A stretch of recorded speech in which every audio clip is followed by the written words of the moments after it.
দিন থেকে। তো ৭৬ দিন আগে এসে ধরেন যে আলোচনাটা হওয়া দরকার, তারা এখনো কর্মপরিকল্পনা চাচ্ছে, গণভোট ও আচরণবিধি প্রতিপালনের সক্ষমতা নিয়ে প্রশ্ন উঠছে, মাঠ প্রশাসনের রদবদল ও নির্বাচনী কর্মকর্তা নিয়োগ নিয়ে নানা বিতর্ক চলছে। আমি যদি আপনাদেরকে একটু দেখে, আমি এটার আলোকে একটা স্লাইড তৈরি করেছিলাম যে বিএনপি বলছে যে একই দিনে নির্বাচন ও গণভোট ইসির স্পষ্ট পরিকল্পনা চেয়েছে, ডিসিদেরকে বাদ দিয়ে ইসির নিজস্ব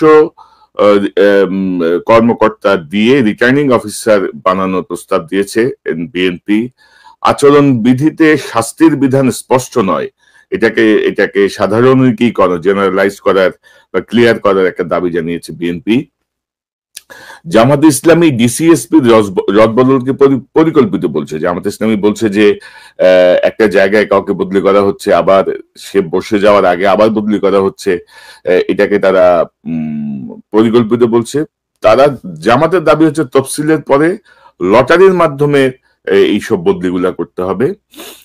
একই দিনে 2 ভোটে ভোটার বিভ্রান্ত হবে বলে জামাত মন্তব্য করছে। আচরণ বিধির অসঙ্গতি তারা তুলে ধরছে। এনসিপি বলছে গণভোটের প্রক্রিয়া, নীতিমালা ও সময়সীমা জানতে চেয়েছে। আচরণ বিধিকে নিপীড়নমূলক বলে সমালোচনা করেছে। পোস্টার নিষিদ্ধের বিরোধিতা করেছে। দলীয় প্রধান ছাড়া অন্য ছবি নিষিদ্ধে সৃষ্ট জটিলতা তুলে ধরে তারা প্রশ্ন রেখেছে। গণসংহতি আন্দোলন একই দিনে 2 ভোটে আলাদা বুথের প্রয়োজন বলে মন্তব্য করেছে। গণনার সময় দীর্ঘ হবে বলে মন্তব্য। পোস্টার বিলবোর্ড নিষেধাজ্ঞা পুনর্বিবেচনার দাবি। দলগুলোর সঙ্গে আলোচনা ছাড়া আইন সংশোধনকে ভুল সিদ্ধান্ত বলে মন্তব্য। নাগরিক ঐক্য এবং অন্যান্য দল বলছে অবৈধ অস্ত্র উদ্ধার, বৈধ অস্ত্র জমার প্রস্তাব।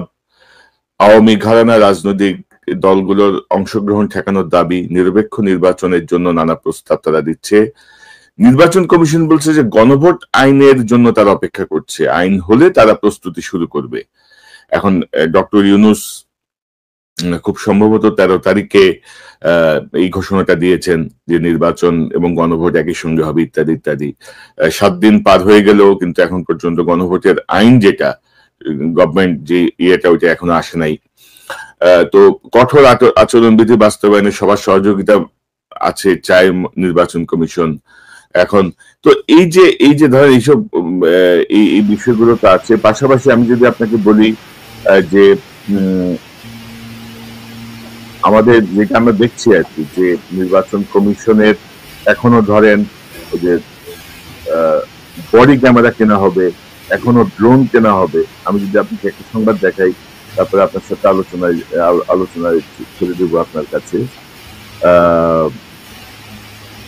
এই সংবাদটা যদি দেখেন প্রথম আলোর, জাতীয় সংসদ নির্বাচনের আগে পুলিশের জন্য বডি ক্যামেরা আসবে, অর্থ উপদেষ্টা। আগামী জাতীয় সংসদ নির্বাচনে মাঠ পর্যায়ে নিরাপত্তা জোরদার করতে 40,000 বডি ক্যামেরা কেনার সিদ্ধান্ত আগেই হয়েছিল। তো এই যে অবস্থাটা, আপনি কি মনে করেন নির্বাচনের দিকে দেশ যাচ্ছে, কি পরিস্থিতি কি? জি, অবশ্যই নির্বাচনের দিকে দেশ যাচ্ছে, বাট সেটা কেমন নির্বাচন, দ্যাটস দ্য কোশ্চেন। জি, এখন প্রথমে যেটাতে আসি, আপনি যে ভুলে যাবো হয়তো বডি ক্যাম, হ্যাঁ এটা আগে থেকেই সিদ্ধান্ত ছিল, সেই জায়গায় ইলেকশন কমিশনে সেই ডিমান্ডটা করছিল।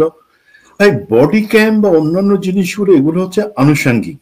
হাজার বডি ক্যাম থাকুক, হাজার অনলাইন থাকুক, আপনি কিন্তু জিনিসটা ঠেকাইতে পারবেন না যতক্ষণ পর্যন্ত। আমি একটা বিষয় গাইড করে দিই দর্শক। সুমন, মেজর সুমন প্রায় 60টি নির্বাচন কন্ট্যাক্ট করেছেন বাংলাদেশে। তো নির্বাচন নিয়ে তার যে ব্যক্তিগত অভিজ্ঞতা, ধরেন এই যে বডি ক্যামের কথা বলছি আমরা, ড্রোনের কথা বলছি আমরা, কি করবেন আপনি বডি ক্যাম দিয়ে রেকর্ড করে কি করবেন? ওই বডি ক্যামের ফুটেজ দেখে যে ওই সিদ্ধান্ত হইতে হইতে সংসদের মেয়াদ শেষ হয়ে যাবে। এরকম বহু ঘটনা বাংলাদেশে আছে।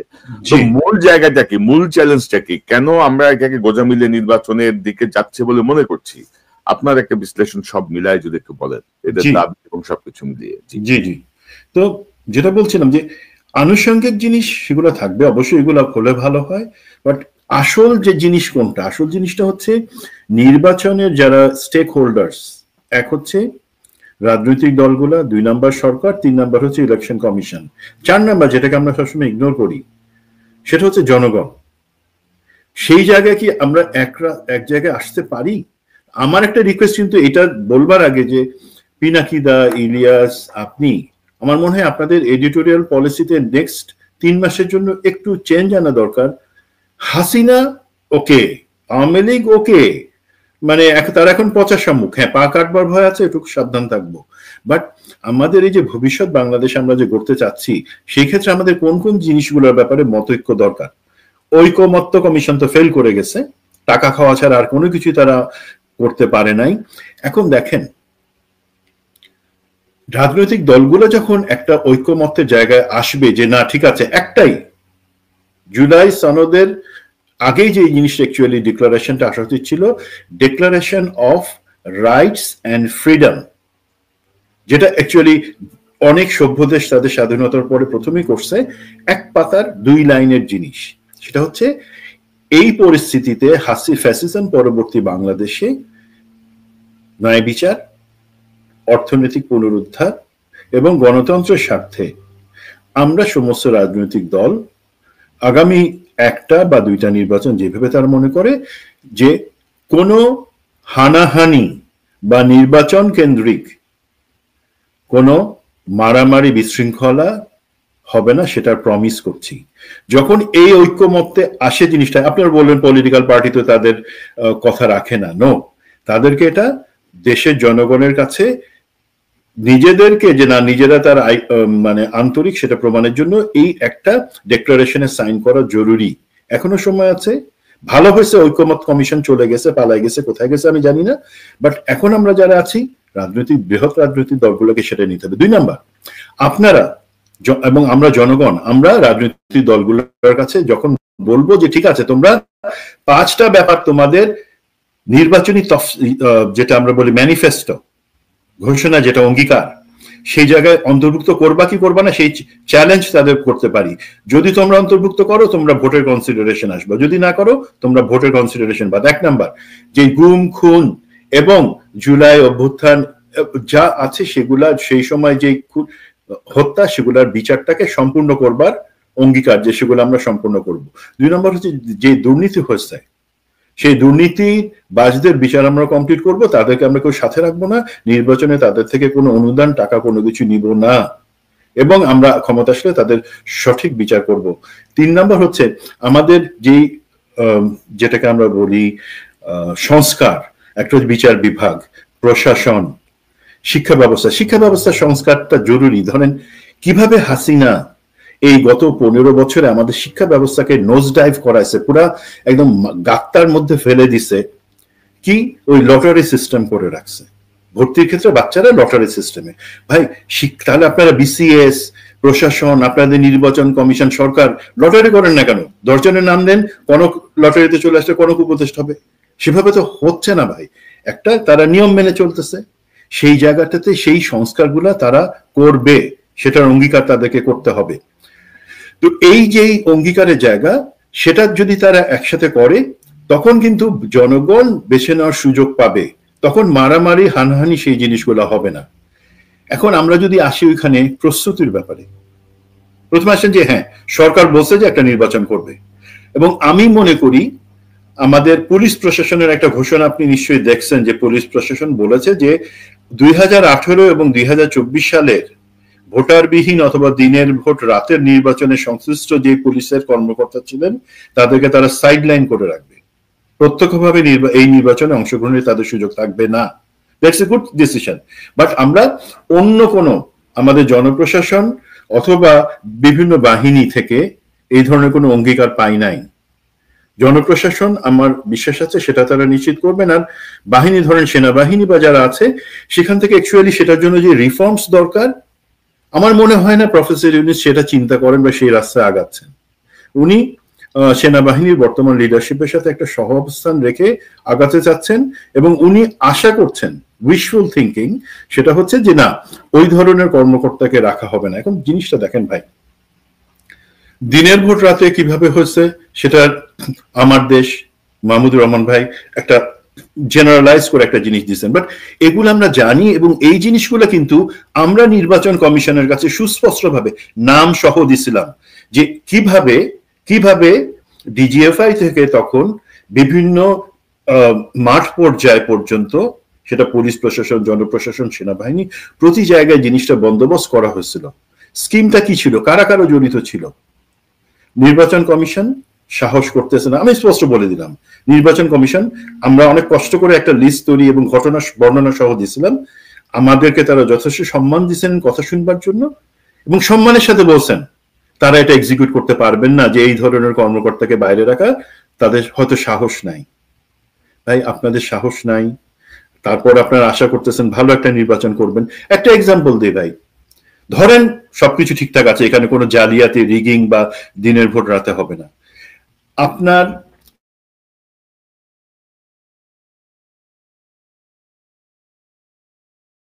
করতো, হত্যা করতো, বাট পুলিশ তো এখন মাজা ভাঙা, তার শক্তি অন দ্য স্পট, পুলিশ সেগুলাকে নিয়ন্ত্রণে নিয়ে নেয় বগাচকা 2-3টা লাঠি পেটা করে, এবং তারপরে কিন্তু সারাদিনে সেখানে আর কোনো গন্ডগোল, সেটা খুনাখুনি পর্যন্ত গড়ায় না। এখন কি, এখন আপনার মনে হয় পুলিশ আপনার কথা শুনবে?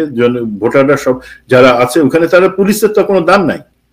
এখন যেটা হচ্ছে, আমি যতদূর জানি, আনসার এবং বিজিবির সংখ্যা বাড়ায়, ভোট কেন্দ্র পর্যন্ত সেখানে নিয়োগ করার চিন্তা হচ্ছে। That is a good sign, তারা সেটা নিয়ন্ত্রণ করতে পারবেন।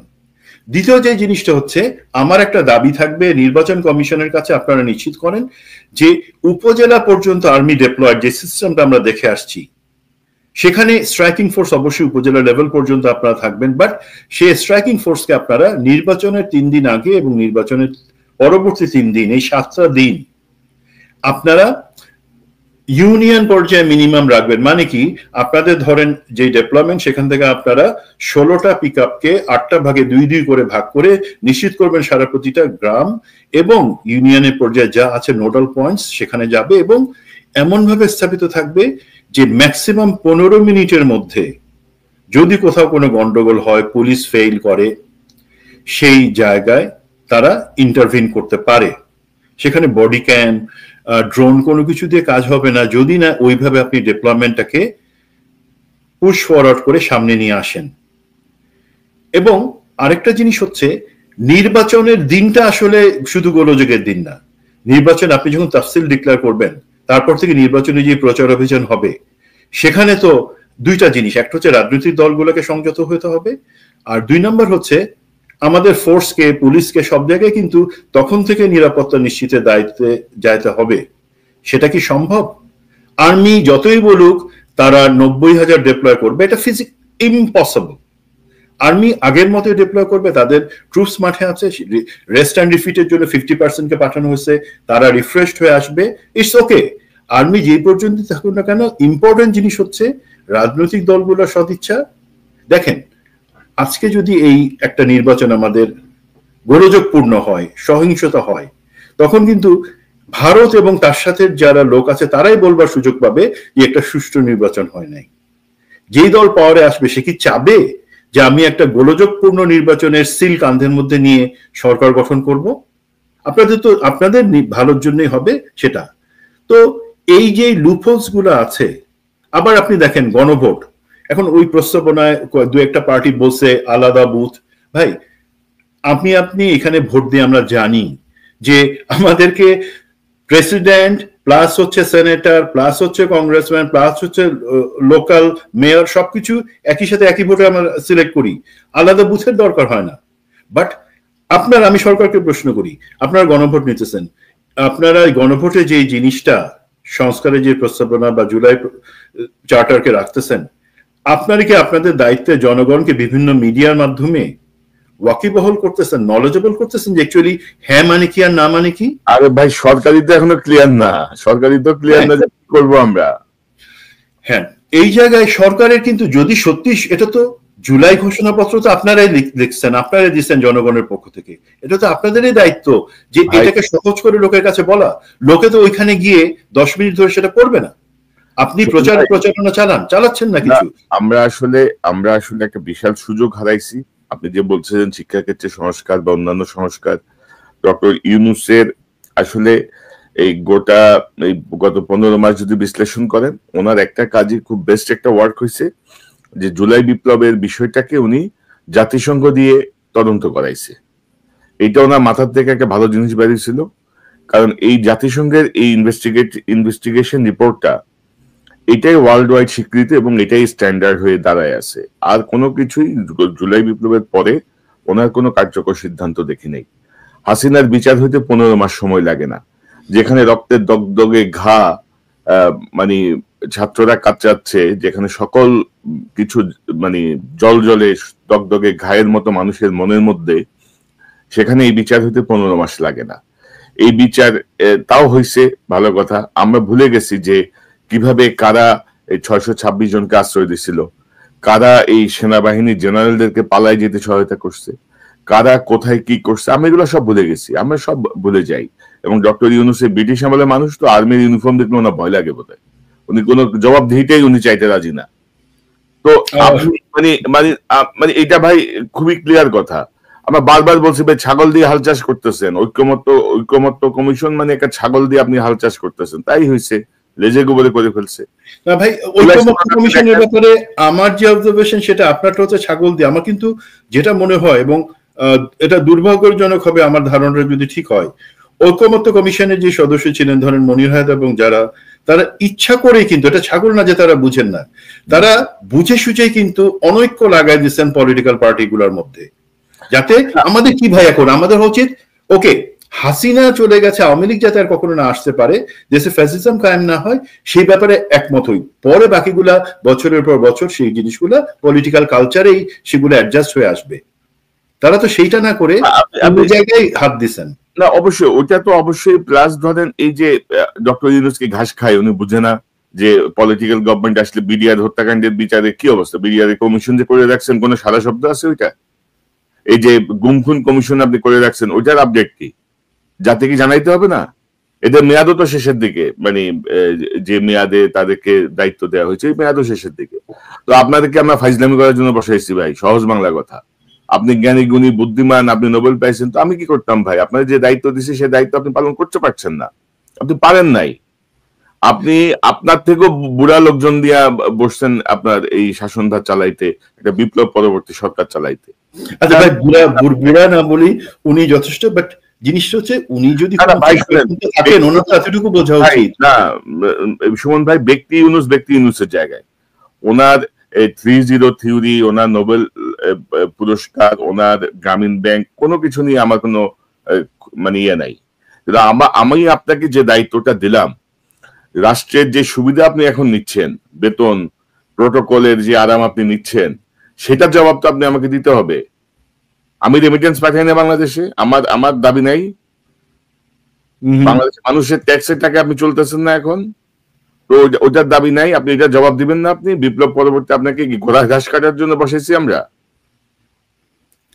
এখানে কনক ভাই, যে জিনিসটা আমি আমাদের হতাশ করার জন্য বলতেছি না, বাট ফ্যাক্ট হচ্ছে কি, আপনি যেটা বলেন গুম কমিশনের মেয়াদ 2 দিনের মধ্যে শেষ হয়ে যাচ্ছে। 1 নাম্বার, বিডিআর কমিশন তাদের যে রিপোর্ট দিবেন সেক্ষেত্রে কি দিবেন, আমার বিভিন্ন চাপের মধ্যে থেকে আমার যথেষ্ট সন্দেহ আছে। ধরেন গুম কমিশনে যে 252টা স্টাবলিশ, যে জিনিসগুলা প্রমাণিত হয়েছে যে এই 252টা কেস নিয়ে তারা আগাইতে পারে, তার মধ্যে কিন্তু 3টা নিয়ে আইসিটি কাজ করেছে এবং রায় হয়েছে। বাকিগুলোর ভবিষ্যৎ কি বলেন তো ভাই? কোনো ভবিষ্যৎ নাই। এটা কি আমি জেনারেল আজমি বা আমি কর্নেল এখানে আছি, কর্নেল হাসিনুর আছি, সেই প্রায়োরিটি দিয়ে জিনিসগুলো করা হচ্ছে, বা পলিটিক্যাল বা পার্টি বেসিসে জিনিসগুলো করা হচ্ছে?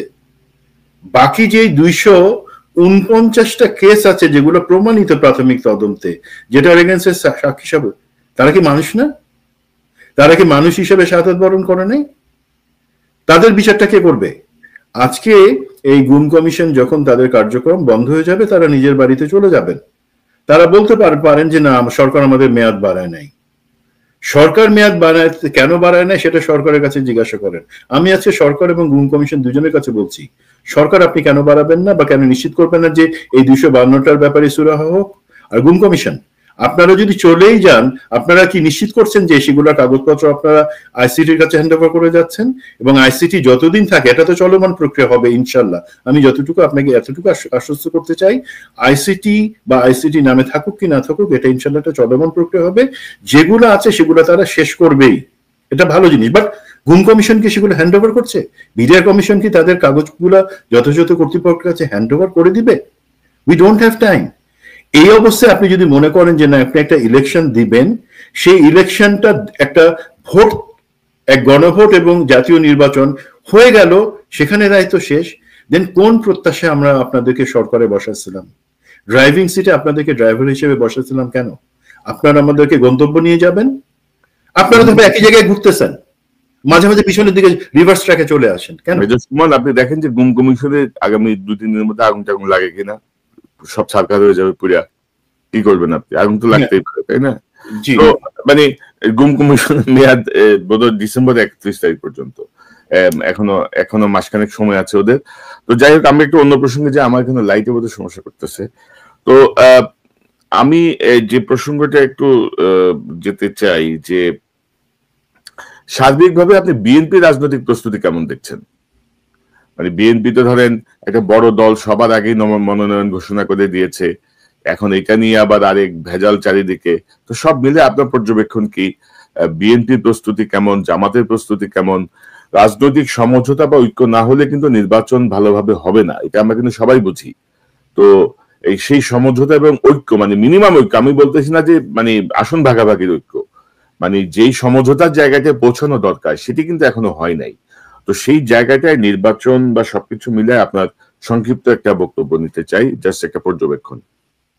দেখেন, বিএনপির কথা যেহেতু বলতেছেন, বিএনপি কিন্তু, আমি বিএনপিকে ভোট দেই কি না দিই, আমি বিএনপির রাজনীতি করি না করি, বাংলাদেশের অধিকাংশ মানুষ বিএনপিকে চিনে, বিএনপিকে ভালোবাসে, বিএনপিকে ট্যাগ করে কিন্তু শহীদ প্রেসিডেন্ট জিয়াউর রহমানের কারণে। তিনি যে একজন নেতা ছিলেন বা রাজনৈতিক নেতা শুধু তা না, কিন্তু বাংলাদেশে সত্যিকার ভাবে একটা রাষ্ট্র হিসাবে রাষ্ট্র ব্যবস্থা তৈরি করবার জন্য যে পদক্ষেপগুলো নেওয়া দরকার উনি প্রথম নিছেন। এক নাম্বার, উনি বাংলাদেশে বহুদলীয় গণতন্ত্র ফেরত আনছেন। উনি বাংলাদেশের যে সীমারেখা মানচিত্র, সেটা একজন সুন্দর শিল্পীর হাতে গাঢ় করে পৃথিবীর ম্যাপের মধ্যে উনি বসায় দিছেন। সেই বিএনপিকে কিন্তু আমি চিনি। আনফরচুনেটলি আজকে যখন আমি আপনি বিএনপির কথা বলতে চাই, তখন সেই জায়গায় আমাদের একটু হোঁচট খাইতে হয়। এখন হোঁচটটা কেন খাবো?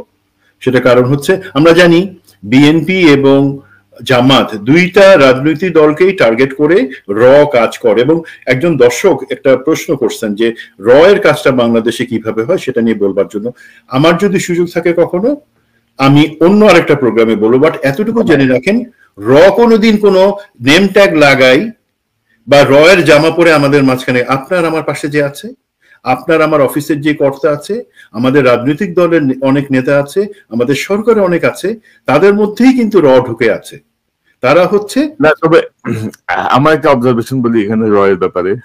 জি, হাসিনা যে উৎখাত হতে যাচ্ছে, র এত আমরা অনেক বড় বড় কথা বলি না, র টেরও পাই নাই। নেপাল দেখেন, র টেরও পাই নাই। শ্রীলঙ্কা দেখেন, নেপাল র টেরও পায়নি। মালদ্বীপ দেখেন, র টেরও পায়নি। সো আমার মনে হয় কি জানেন তো, আমাদের দেশের এই চরিত্রহীন যে জায়গাগুলো আছে আর কি, সেনা কর্মকর্তা থেকে শুরু করে প্রশাসনের কর্মকর্তা, এই রয়ের যে একটা জুজু চারিদিকে, এই জুজুটাকে তারা কাজে লাগায়। তারাই বলে যে ভাই আমার কাছে ইনফরমেশন আছে, আমাদের কত দিবা, আমাদের কিন্তু সচিব বানাইতে হবে, আমাদের কিন্তু মেজর জেনারেল বানাই দিতে হবে, তাইলে তোমার আমি ইনফরমেশন দিব। এটাই র, বুঝছেন? তো আমার মনে হয় না যে আপনার ধারণাটাকে আমি উড়াই দিব না, এটা অনেক ক্ষেত্রে সঠিক। তো এই ভারতীয় যে প্রেশার বা ভারতীয় যে ইচ্ছা, সেই ইচ্ছাটা এই জামাত বিএনপি সবার মাঝখানে চাপাই দেওয়ার একটা ইচ্ছা সবসময় আছে। তার এগেইনস্টে কিন্তু আমাদের বড় রাজনৈতিক গুলোকে কাজ করতেছে। এবং আমি যেহেতু এখন বিএনপির কথা বলবো, বিএনপির ব্যাপারে বলি যে আমাদের যে প্রত্যাশা, সেই প্রত্যাশার জায়গায় আমরা দেখতে চাই যে হ্যাঁ, শহীদ জিয়া যে রাস্তাটা বেছে নিয়েছিলেন, হ্যাঁ, শহীদ জিয়ার মতো লিডার আমরা পাবো কিনা কখনো জানি না, বাট আমরা তো পরিবারতন্ত্রের মধ্যেই আছে। তার মধ্যে থেকে তাহলে সেটা একটা ভালো দিকও আছে। আমি সেই লেগাসিটা আমি ক্যারি ফরওয়ার্ড করি, আমি দেখাই যে হ্যাঁ, আমার বাবা যেই রাস্তায় যেইভাবে বিজ্ঞতার সাথে জিনিসগুলো করেছেন সেটা করি। আমাদের সবাইকে সেই যেই পর্যায়ে নেতা আছেন এখানে বিশ্বাস করতে হবে যে ঠিক আছে, আমার মধ্যে যদি নেতৃত্ব থাকে, আমি 10টা লোকের ফালতু কথা শুনবো না। যদি আমার কথা ফালতু হয়, প্লিজ আমার কথা শুনবেন না, বাট বিবেচনা করেন। এক নাম্বার জিনিস হচ্ছে, আপনারা যে এই প্রাথমিক মনোনয়নটা দিলেন, সেই মনোনয়নটা অনেকে বলতেছেন সেটা জনাব তারেক রহমানের মনোনয়ন, দলের একটা অংশের মনোনয়ন, তারা টেস্ট অ্যান্ড ট্রায়ালের জন্য এটা যে দেখতে চাচ্ছে না, এটা ওনার মনোনয়ন 237 আসনের যেটা, তার থেকে অ্যাপ্রুভ করা মনোনয়ন। তো সেখানে কিছু জিনিস আমরা দেখতে পাই যে কিছু, আপনি আলাপ করছিলেন এটা নিয়ে, এবং দেখেন আমি শুধু আলাপ করবো একটা জায়গায় ধরা দিই যে আপনারা যে এইবার সামরিক বাহিনীর কাউকে মনোনয়ন দিলেন না, যে 3 জনের কথা বলা হচ্ছে ওনারা তো ডাইনোসর যুগ থেকে আছেন, ওনারা প্রাগৈতিহাসিক সম্পদ, পুরাতাত্ত্বিক সম্পদ হিসেবে এখন জাদুঘরে যাওয়ার সময় হয়েছে। তার বাদে বর্তমান প্রজন্মের যারা আছে তাদেরকে মনোনয়ন দেওয়াটা অন্তত 8-10 জন কেন জরুরি ছিল, সেটা হচ্ছে কি, এই 17 বছর 15 বছর প্লাস 111 এর 2 বছর বিএনপির বিরুদ্ধে যে বিষদগার এবং বিএনপিকে সশস্ত্র বাহিনী থেকে যেভাবে ডিস্ট্যান্সিং করা হয়েছে প্রপাগান্ডার মাধ্যমে, একটা লোককে আপনি ইলেকশনের আগে বলেন যে সে তার এত টাকা আর্থিক কেলেঙ্কারি সিঙ্গাপুরে ধরা পড়ছে, টাকা আনা যাবে না, তাকে আপনি পিটাইলেন। এই যে চরিত্র হনন করা হয়েছে পার্টির এবং পার্টির লিডারশিপের, সেই জায়গা থেকে কিন্তু তারপরে বাকি 15 বছর একইভাবে চলে গেছে। ইভেন শহীদ প্রেসিডেন্ট জিয়াউর রহমানকে যখন তার বীরুত্তম খেতাবটা যখন কেড়ে নেওয়া হয়েছে, তখনও কিন্তু সেটাও একই উদ্দেশ্য করা হয়েছে, বিএনপি সেটা প্রতিবাদ করেনি, স্বাভাবিক। যদি আমি বালুর ট্রাক সরাতে না পারি খালেদা জিয়াকে বের করবার জন্য সেই সময়টাতে, তাহলে আমি এটাও করবো না, স্বাভাবিক। এখন এই তার বিপরীতে বিএনপির দরকার ছিল খুব, যে বিএনপি যে স্বাধীনতার পক্ষে শক্তি এবং বিএনপি এই ক্ষেত্রে আন্দোলনের ক্ষেত্রে একটা বড় ভূমিকা ছিল, সেটা জাস্টিফাই করার জন্য, কানেকশনটা এস্টাবলিশ করার জন্য আমাদের যারা রিটায়ার্ড অফিসার আছেন, যারা সত্যিকার ভাবে জাতীয়তাবাদী আদর্শে বিশ্বাস করেন, কাজ করেছেন মাঠ পর্যায়ে, অনেক ভূমিকা রাখছেন, তাদেরকে মনোনয়ন চিন্তা করা উচিত ছিল। দেন তাহলে হতো কি, ব্রিজিং দ্য গ্যাপ, সেই জিনিসটা হতো। পরে আপনারা বিবেচনা করে সেই এলাকার দেখেন 2টা জিনিস কাজ করেছে। জনাব তারেক মোহন নিজ থেকে বলছেন যে একটা হচ্ছে ইলেক্টেবিলিটি, একটা হচ্ছে খুব কম বিতর্কিত কাউকে নির্বাচন, 2টা কোয়ালিটি থাকতে হবে মনোনয়নের ক্ষেত্রে, উনি বলে দিচ্ছিলেন খুব কম বিতর্কিত এবং বাট ইলেক্টেবিলিটি, নির্বাচনে জিতে আসার যোগ্যতা। এখন ইলেক্টেবিলিটি মানে কি টাকা পয়সা? ভাই টাকা পয়সা খেলা আগামী ইলেকশনে ইনশাল্লাহ চলবে না, সেটা জনগণ ব্যবস্থা করবে। টাকা পয়সা খেলার দিন শেষ হয়ে গেছে। সুতরাং ইলেক্টেবিলিটি মানে সে যেই আদর্শে, সে আদর্শে বিশ্বাস করে কিনা। এখন বাট আপনি আওয়ামী লীগ, বিএনপি, তাদের এই 2008, 2001, 1996, 91 সব ইলেকশনে গেলে একটা জিনিস কমন দেখতে পারবেন, তারা 8-10 জন সেনাবাহিনী বা সামরিক বাহিনীর অবসরপ্রাপ্ত ভালো অফিসারকে মনোনয়ন দেয়। কেন? সেটা কিন্তু একটা কারণ আছে। তারা সবসময় সেই সেনাপ্রধান, তৎকালীন সেনাপ্রধান বা তার কাছাকাছি কোর্সের 1-2 জনকে দেয়। দেন জেনারেল অফিসার কমান্ডিং বা জিওসি, যে মেজর জেনারেলস, তাদের ইকুইভ্যালেন্ট রিটায়ার্ড 1-2 জনকে দেয়। দেন ব্রিগেডিয়ার জেনারেলস যারা নির্বাচনে তাদের ইউনিট পাঠায়, তাদের কাছাকাছি দেয়। এবং কর্নেল স্টাফ বা যারা নির্বাচনের ছকটা কিভাবে সশস্ত্র বাহিনী নির্বাচন পরিকল্পনা করবে, নিয়ম শৃঙ্খলা সহায়তা করবে, কেন দেয়? যাতে যে কোনো প্রয়োজনে তারা আগাম তথ্য পাইতে পারে যে বিশৃঙ্খলার ব্যাপারে পদক্ষেপগুলো নেওয়ার জন্য, এবং দরকার হলে তারা সেই ক্ষেত্রে ইনস্ট্যান্টলি টপ লেভেল পর্যন্ত যোগাযোগ করে বলতে পারে যে কেন আমার এই আগামীকালকে নির্বাচন, আমার এলাকায় এখন এই ধরনের বৈষম্য হচ্ছে। এবং আর্মির আমি যেটা বলবো যে বন্ডেজটা সেটা এত যে সে শুনতে বাধ্য, সে বলবে স্যার ইটস ওকে, আমি ব্যবস্থা নিচ্ছি, কোনো বৈষম্য হবে না। এই যে লেভেল প্লেইং ফিল্ড এনশোর করা, এবং জনগণের একটা বড় অংশ যারা মনে করে আর্মি আমাদের সার্বভৌমত্বের রিপ্রেজেন্টেটিভ, সেই জায়গায় কিন্তু সবসময় প্রতিটা পলিটিক্যাল পার্টি রাখতে চাইছে। এটা কোনো দুষ্টু বুদ্ধি না, এটা হচ্ছে আপনাকে এইভাবেই আগাইতে হবে নিশ্চিত করার জন্য যে নির্বাচনে আপনি ওই জায়গায় সাপোর্টটা পাচ্ছেন। বিএনপি সেটা করে নাই। শুনবে, ধরেন আপনি যেটি বলছিলেন যে আমি তো নমিনেশন ঘোষণার পরপরই আমি একটা ছোট প্রোগ্রাম করছিলাম, আমি একটা লিঙ্ক দিয়ে দিব ডেসক্রিপশন, দর্শক দেখতে পারেন। এই 237 জনের মধ্যে 12 জন হচ্ছেন এমবিবিএস ডাক্তার, সেনাবাহিনী থেকে আছেন 3 জন, এবং প্রশাসনের কোনো প্রতিনিধিত্ব আমি পাই নাই ওইভাবে, পুলিশের কোনো প্রতিনিধিত্ব আমি ওইভাবে পাই নাই, সাংবাদিকদের কোনো প্রতিনিধিত্ব আমি পাই নাই। মানে অর্থাৎ যে ধরেন যে একটা সমন্বিত যে একটা তালিকা দরকার ছিল বিএনপি, সেটা হয়নি। আর প্রথম কথা হচ্ছে বিএনপি সবার আগে কেন এইভাবে বড় দল সবার আগে যেভাবে মনোনয়ন ঘোষণা করে দিয়েছে, প্রাথমিক মনোনয়ন, সেটাও আমি মনে করি সেটা ওয়াইজ হয়নি। এবং মনোনয়নের জন্য ধরেন